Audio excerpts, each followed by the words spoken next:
We've covered a bunch of ways nuts may cut heart disease risk. Boosting nitric oxide production in our arteries because of the arginine content in nuts, cutting down our risk of sudden cardiac death because of the magnesium content, and lowering the risk of our bad cholesterol because of why exactly? How do nuts lower our cholesterol? What are the potential mechanisms? This is where it gets a little complicated. These may be the various nutrients responsible for bad cholesterol reduction. Let me just touch on two. First, fiber, then phytosterols. What's flowing through our intestines right now is going to end up as waste. That's the default, unless any bits can be absorbed. We can imagine our enterocytes, the cells lining our intestinal wall, as a vast array of trash pickers, resource recovery workers. They're sifting through the river of potential garbage flowing past, and picking up anything of use, a vitamin here, a mineral there, such that by the end, there really isn't much left that's desirable and truly gets dumped. So our gut also acts as our body's disposal system. Anything it wants to get rid of, it throws down the trash chute like excess cholesterol. Cholesterol plays a vital role in the body, and that's why our liver makes as much as we need.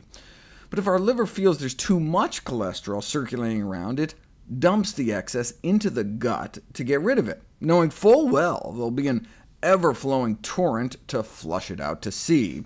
We did, after all, evolve for millions of years on a plant-based diet like our great ape ancestors, and so we weren't designed for burgers and milkshakes. We were designed for fiber, and lots of it, 100 grams a day or more, a massive, quick-flowing stream.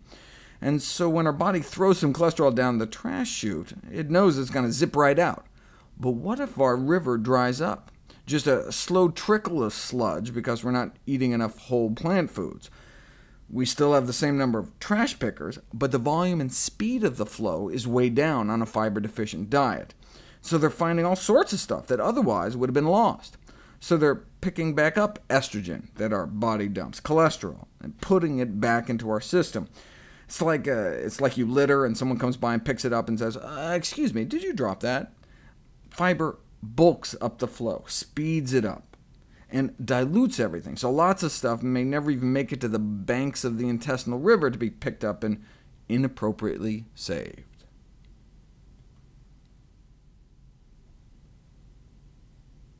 A pooled analysis was recently published of 25 interventional trials investigating nut consumption and the levels of fatty substances like cholesterol in the blood.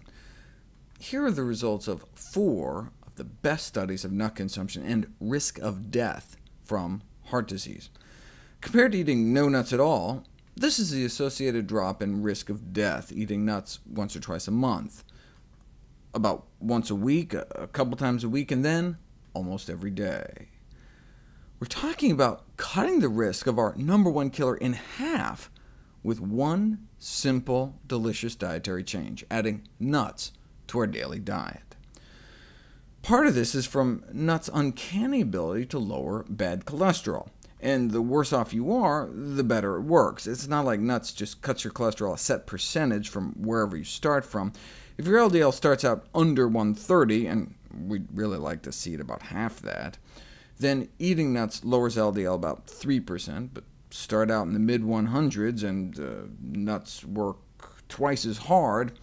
And if you're off the charts, ready to keel over any moment, nuts drop your bad cholesterol on average of like 10%. You'll note, though, many of these 25 studies were funded by industry groups, such as the ITNC-NREF, the International Tree Nut Council Nutrition Research and Education Foundation, or the International Nut and Dried Fruit Foundation, presumably throwing in the dried fruit part so they wouldn't have to be known as the International Nut Foundation. Either way, such trade groups have not shown themselves to be above conniving studies designed to exaggerate benefit. Case in point, from the Almond Board of California, showing almond consumption reduces DNA damage compared to the control group, who were instead made to eat pork.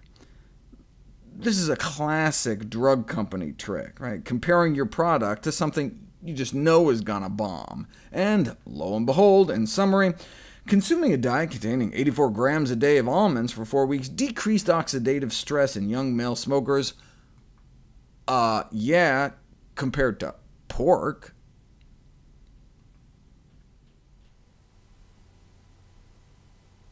Every part of the body needs sufficient blood flow to function properly. Cholesterol can clog arteries in our inner and outer organs, causing heart attacks, strokes, and sexual dysfunction. But what about blood flow to our spine? Our spines are very vascular, and cholesterol clogs in the vertebral arteries can lead to the degeneration of our discs and lower back pain, the second leading cause of disability. Autopsy studies confirm what happens when your cholesterol gets too high. This is what the openings to the arteries in your back should look like on the left, and on the right you can see how clogged off they can become. With the standard Western diet, atheromatous plaques may begin to appear early in adult life, and by the age 20, roughly 10% of the population already has advanced lesions. Smoking and high serum cholesterol levels were found to have the most consistent associations with disc degeneration and low back pain. Much of back pain-related disability appears to be an open or shut case, depending on our diet.